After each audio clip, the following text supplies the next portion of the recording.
पहला प्रश्न है, हाल ही में किस राज्य को जीवन दान पुरस्कार दिया गया है? तो आंध्र प्रदेश को दिया गया है जीवन दान पुरस्कार। अब आंध्र प्रदेश को यह पुरस्कार क्यों दिया गया है? क्योंकि दोस्तों इस राज्य ने सर्वाधिक अंगदान किया है, जिस कारण से आंध्र प्रदेश को जीवन दान पुरस्कार दिया गया है। अब आंध्र प्रदेश, तो देखो आंध्र प्रदेश की राजधानी क्या है? अमरावती। आंध्र प्रदेश के मुख्यमंत्री कौन है? चंद्रबाबू नायडू हैं आंध्र प्रदेश के मुख्यमंत्री। आंध्र प्रदेश के गवर्नर कौन है? एस अब्दुल नजीर हैं आंध्र प्रदेश के गवर्नर। और भाषा के आधार पर गठित होने वाला देश का पहला राज्य कौन है? तो आंध्र प्रदेश है। आंध्र प्रदेश में विधानसभा सीट की संख्या जो है वो 175 है। राज्यसभा यहाँ पर 11 है और लोकसभा कितना दोस्तों है? तो 25 है। आंध्र प्रदेश की स्थापना हुई थी 1 अक्टूबर 1953 को आंध्र प्रदेश की स्थापना हुई थी मेरे प्यारे लाल एवं लालियों। दोस्तों देखो आंध्र प्रदेश में कोलेरू झील है जो गोदावरी और कृष्णा की डेल्टा पर स्थित है। कोलेरू झील किस दो नदी की डेल्टा पर स्थित है? तो गोदावरी और कृष्णा की डेल्टा पर स्थित है। पुलिकट झील तमिलनाडु और आंध्र प्रदेश की सीमा पर स्थित है। पुलिकट झील दोस्तों आंध्र प्रदेश की सीमा लगती है तेलंगाना से, कर्नाटक से, तमिलनाडु से, छत्तीसगढ़ से और ओडिशा से। श्री वेंकटेश्वर राष्ट्रीय उद्यान, पुलिकट लेक वन्य जीव अभ्यारण्य, नागार्जुन सागर श्रीशल्म वन्य जीव अभ्यारण्य, पापी कोंडा नेशनल पार्क कहाँ है? आंध्र प्रदेश में। बालाजी मंदिर तिरुपति में है। भारत का सबसे गहरा बंदरगाह है विशाखापट्टनम बंदरगाह जो आंध्र प्रदेश में है। दक्षिण मध्य रेलवे का हेडक्वार्टर सिकंदराबाद में है। दक्षिण तटीय रेलवे का हेडक्वार्टर विशाखापट्टनम में है। केंद्रीय तंबाकू अनुसंधान संस्थान कहाँ है? तो राजमुंदरी में दोस्तों। और आंध्र प्रदेश का मुख्य लोक नृत्य कौन कौन सा है? तो कुचिपुड़ी और कोलट्टम आंध्र प्रदेश का मुख्य लोक नृत्य है। आंध्र प्रदेश को बोलते हैं एशिया की अंडों की टोकरी मेरे प्यारे लाल एवं लालियों। दोस्तों अगला प्रश्न हमारा है, हाल ही में भोटो जात्रा समारोह किस देश में संपन्न हुआ है? भोटो जात्रा समारोह मेरे प्यारे लाल एवं लालियों किस देश में संपन्न हुआ है? तो याद रखना इसका आंसर हो जाएगा ए, नेपाल में। और भारत और नेपाल के बीच एक सैन्य अभ्यास होता है, सूर्य किरण सैन्य अभ्यास जो होता है ये भारत और नेपाल के बीच होता है दोस्तों भूटान में है चूखा जल विद्युत परियोजना। और दोस्तों श्रीलंका की राजधानी क्या है? श्री जयवर्धनपुरम कोट्टे। और श्रीलंका और भारत के बीच दोस्तों आदम का पुल है या राम सेतु है। राम सेतु दोस्तों तमिलनाडु के धनुषकोडी से शुरू होती है। नेपाल की राजधानी क्या है? काठमांडू। नेपाल की करेंसी क्या है? नेपाली रुपी। नेपाल के प्रेसिडेंट कौन है? रामचंद्र पौडेल। नेपाल के प्राइम मिनिस्टर कौन है? केपी शर्मा ओली। और नेपाल की पर्यटक राजधानी है पोखरा। दोस्तों प्रथम अंतरराष्ट्रीय इंद्रधनुष पर्यटन सम्मेलन जो हुआ ये कहाँ हुआ? तो काठमांडू में हुआ मेरे प्यारे लाल एवं लालियों। मेरे दोस्तों मैं वीडियो के एंड में आपसे 3 प्रश्न करूंगा जिसका जवाब देना है दोस्तों आपको कमेंट बॉक्स में। अगला प्रश्न है, राष्ट्रपति द्रौपदी मुर्मू को किस देश का सर्वोच्च सम्मान से सम्मानित किया गया है? राष्ट्रपति द्रौपदी मुर्मू को किस देश का सर्वोच्च सम्मान से सम्मानित किया गया है? तो फिजी के सर्वोच्च सम्मान से राष्ट्रपति द्रौपदी मुर्मू को सम्मानित किया गया है। अब फिजी की राजधानी क्या है? सूबा। फिजी की करेंसी अर्थात मुद्रा क्या है? Fijian dollar. और फिजी का सर्वोच्च सम्मान क्या है? Companion of the order. दोस्तों ये फिजी का सर्वोच्च सम्मान है। और फिजी के प्रधानमंत्री कौन है? सिटिवेनी रावुका। कौन है? सिटिवेनी रावुका हैं फिजी के प्रधानमंत्री। अब देखो दोस्तों राष्ट्रपति से संबंधित महत्वपूर्ण अनुच्छेद को एक बार हम देख लेते हैं। तो भारत में एक राष्ट्रपति हो इसका वर्णन है अनुच्छेद 52 संघ की कार्यपालिका शक्ति किसमें निहित होती है? राष्ट्रपति में, जिसका वर्णन अनुच्छेद 53 में है। राष्ट्रपति का चुनाव है 54 में। और राष्ट्रपति के चुनाव के तरीका का वर्णन है 55 में दोस्तों। राष्ट्रपति का कार्यकाल जो है इसका वर्णन किस अनुच्छेद में है? तो 56 में है मेरे प्यारे लाल एवं लालियों। राष्ट्रपति के चुनाव के लिए पुनः अर्हताएं अर्थात क्वालिफिकेशन 57 में है। राष्ट्रपति चुने जाने के लिए योग्यता अनुच्छेद 58 में है। राष्ट्रपति के कार्यकाल की दशाएं अनुच्छेद 59 में है। राष्ट्रपति का शपथ ग्रहण अनुच्छेद 60 में है। दोस्तों कई बार पूछा गया है, शपथ 60 में है। राष्ट्रपति पर महाभियोग चलाने की प्रक्रिया 61 में दोस्तों है। राष्ट्रपति पद की रिक्ति की पूर्ति के लिए चुनाव कराने का समय का वर्णन जो है ये अनुच्छेद 62 में है। राष्ट्रपति को क्षमा दान करने की शक्ति का वर्णन किस अनुच्छेद में है? तो अनुच्छेद 72 में है। मेरे प्यारे दोस्तों, अब आप एक बार मेरे साथ साथ बोलो, राष्ट्रपति भारत में हो अनुच्छेद 52 के तहत। संघ की कार्यपालिका शक्ति किस अनुच्छेद में है? 53 में। राष्ट्रपति का चुनाव दोस्तों 54 में है। राष्ट्रपति के चुनाव का तरीका 55 में है। राष्ट्रपति का कार्यकाल किस अनुच्छेद में है? तो 56 में है मेरे प्यारे लाल एवं लालियो। पुनः चुनाव के लिए अर्हताएं राष्ट्रपति का 57 में है।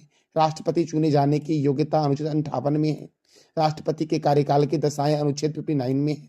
राष्ट्रपति का शपथ ग्रहण अनुच्छेद 60 में है। राष्ट्रपति पर महाभियोग चलाने की प्रक्रिया अनुच्छेद 61 में है। राष्ट्रपति पद की रिक्ति पूर्ति के लिए चुनाव कराने का समय अनुच्छेद 62 में है। और राष्ट्रपति को क्षमादान करने की शक्ति का वर्णन दोस्तों किस अनुच्छेद में है? तो अनुच्छेद 72 में है। अगला प्रश्न है मेरे प्यारे लाल एवं लालियो, हिरोशिमा दिवस कब मनाया गया है? हिरोशिमा दिवस 6 अगस्त को हिरोशिमा दिवस मनाया जाता है और 9 अगस्त को नागासाकी डे मनाया जाता है दोस्तों। अब 6 अगस्त को हिरोशिमा दिवस क्यों मनाया जाता है? क्योंकि 6 अगस्त 1945 को हिरोशिमा पर पहली बार परमाणु बम गिराया गया था।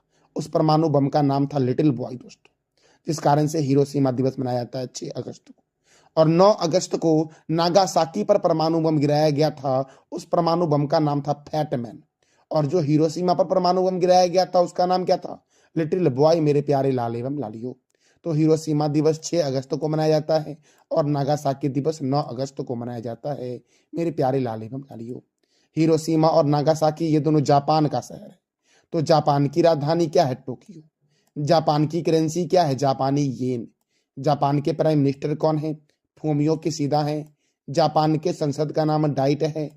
जापान का राष्ट्रीय चिन्ह गुलदाउदी है। दोस्तों जापान का राष्ट्रीय खेल जूडो है और संयुक्त अभ्यास सहयोग काइजिंग ये भारत और जापान के बीच होता है। धर्म गार्जियन सेनाभ्यास भी मेरे प्यारे लाल एवं लालियो भारत और जापान के बीच होता है। अब देखो दोस्तों, अगस्त महीने में और कौन कौन से इंपोर्टेंट डे मनाए गए हैं?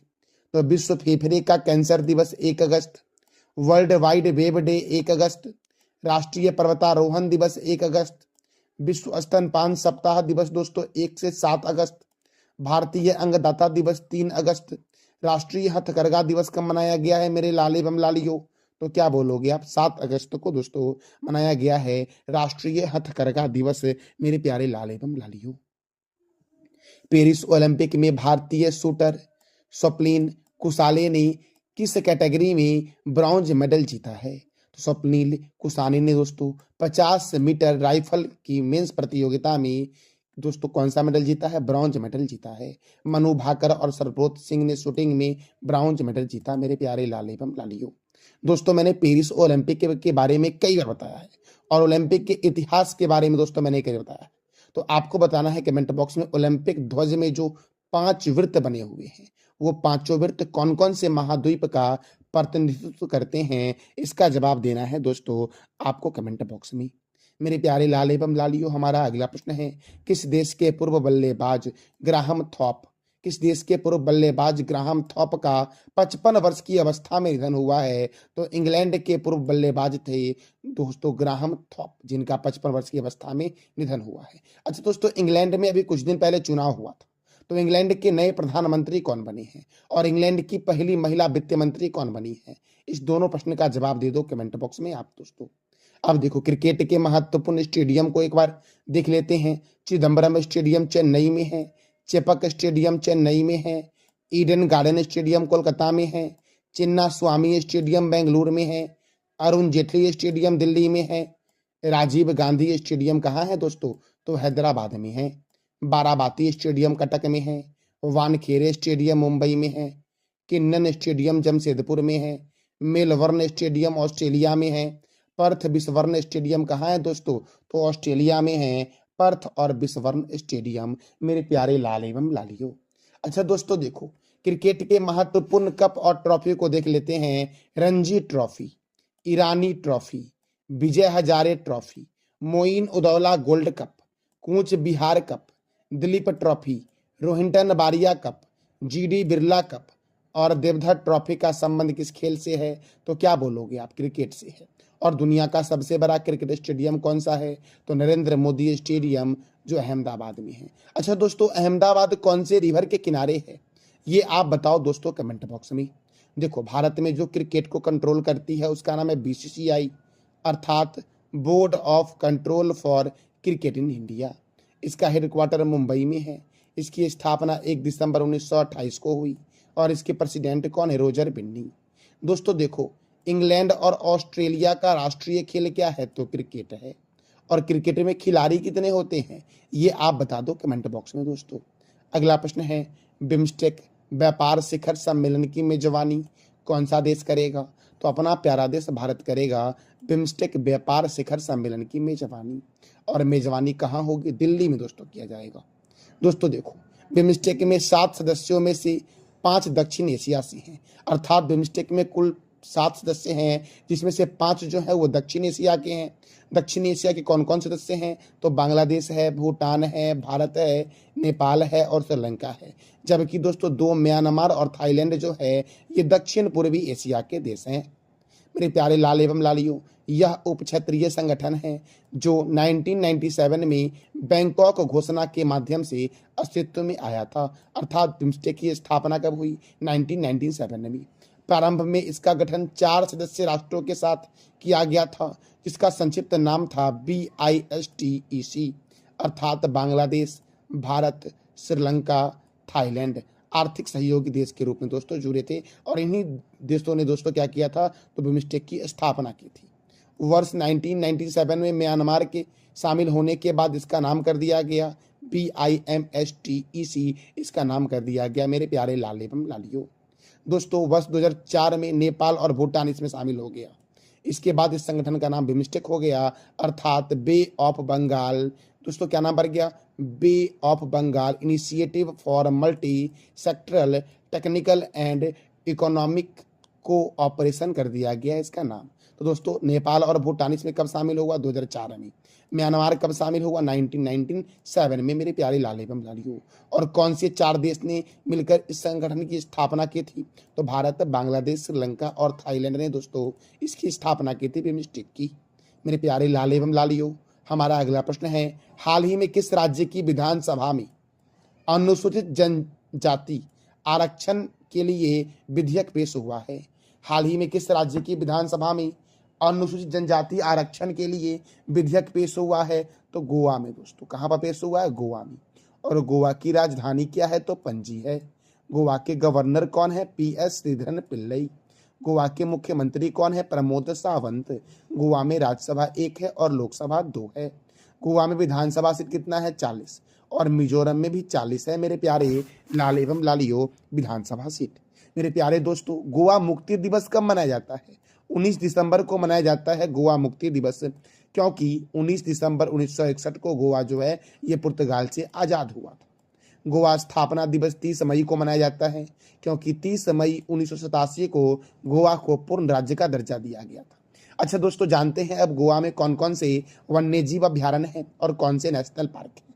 तो बोंडला वन्यजीव अभ्यारण्य, भगवान महावीर वन्यजीव अभ्यारण्य, मांदी वन्यजीव अभ्यारण्य, नेत्रावली वन्यजीव अभ्यारण्य कहाँ है? गोवा में। राष्ट्रीय समुद्री विज्ञान संस्थान पणजी में है। सबसे बड़ा गिरजाघर दोस्तों अर्थात चर्च, सेंट कैथेड्रल चर्च दोस्तों, भारत का सबसे बड़ा चर्च कौन सा है? तो सेंट कैथेड्रल चर्च जो गोवा में है। दाभोली अंतर्राष्ट्रीय हवाई अड्डा दाभोलीम गोवा में है। दूधसागर झरना मांडोवी नदी पर है और गोवा की जीवन रेखा जो कहते हैं वो मांडोवी नदी को कहते हैं। नंदा झील दोस्तों कहाँ है? तो गोवा में है नंदा झील दोस्तों। अगला प्रश्न है, हाल ही में किस राज्य की नामदफा राष्ट्रीय उद्यान में 4 छल्ले वाली तितली देखी गई है? देखो 4 छल्ले वाली, आपको 4 छल्ले दिख रहे होंगे, 4 रिंग दिख रहे होंगे। तो 4 रिंग वाली तितली दोस्तों किस राज्य में देखी गई है? तो अरुणाचल प्रदेश में देखी गई है दोस्तों। कहाँ देखी गई है? अरुणाचल प्रदेश में। अब अरुणाचल प्रदेश में देखी गई है तो अरुणाचल प्रदेश की राजधानी क्या है? ईटानगर। और जैसे ही दोस्तों ईटानगर आपके मन में आए तो याद रखना सेला सुरंग ईटानगर में है। पासीघाट हवाई अड्डा अरुणाचल प्रदेश में है। अरुणाचल प्रदेश के गवर्नर कौन है? कैवल्य त्रिविक्रम परनाइक। यहाँ के मुख्यमंत्री हैं पेमा खांडू। दोस्तों अरुणाचल प्रदेश के मुख्यमंत्री कौन है? पेमा खांडू। राज्यसभा यहाँ पर 1 है और लोकसभा 2 है। अरुणाचल प्रदेश की स्थापना हुई थी केंद्र शासित प्रदेश के रूप में 21 जनवरी 1972 को और इसे पूर्ण राज्य बनाया गया 20 फरवरी 1987 को। दोस्तों पखोई वन्य जीव अभ्यारण्य, नामदफा बाघ रिजर्व, कमलांग बाघ रिजर्व, मौलिंग राष्ट्रीय उद्यान, दिवांग घाटी वन्य जीव अभ्यारण्य और टैली घाटी वन्य जीव अभ्यारण्य किस राज्य में है? तो अरुणाचल प्रदेश में है। मेरे प्यारे दोस्तों मैंने आपको कुछ दिन पहले ही बताया था कि टैली घाटी वन्य जीव अभ्यारण्य में ही दोस्तों सींग वाली मेढक की खोज हुई थी। दोस्तों बोमडिला दर्रा, यांग्याप दर्रा और दीफू दर्रा किस राज्य में है? तो अरुणाचल प्रदेश में है। संगेस्तर झील या संगेस्तर तसो अरुणाचल प्रदेश में है और इस संगेस्तर झील का अन्य नाम है कोयली झील। ब्रह्मपुत्र नदी भारत में अरुणाचल प्रदेश में प्रवेश करती है यांग्याप दर्रे के पास से। और अरुणाचल प्रदेश का प्राचीन नाम क्या है? नेफा। अच्छा दोस्तों आप बताओ कमेंट बॉक्स में कि ब्रह्मपुत्र नदी को तिब्बत में किस नाम से जानती है? ब्रह्मपुत्र नदी तिब्बत के मानसरोवर झील से निकलती है। तो आप बताओ कि ब्रह्मपुत्र नदी को तिब्बत में किस नाम से जानते हैं? इसका जवाब दे दो आप कमेंट बॉक्स में। अगला प्रश्न है हाल ही में किस राज्य के उज्जैन में सबसे अधिक लोगों द्वारा डमरू बजाकर गिनीज वर्ल्ड रिकॉर्ड बनाया गया है? हाल ही में किस राज्य के उज्जैन में सबसे अधिक लोगों द्वारा डमरू बजाकर गिनीज वर्ल्ड रिकॉर्ड बनाया गया है? तो याद रखना मेरे प्यारे लाल एवं लालियों, उज्जैन जो है ये मध्य प्रदेश में उज्जैन है। उज्जैन कहाँ है? मध्य प्रदेश में मेरे प्यारे लाल एवं लालियों। तो दोस्तों मैंने बताया है कई बार आपको मध्य प्रदेश के नेशनल पार्क के बारे में।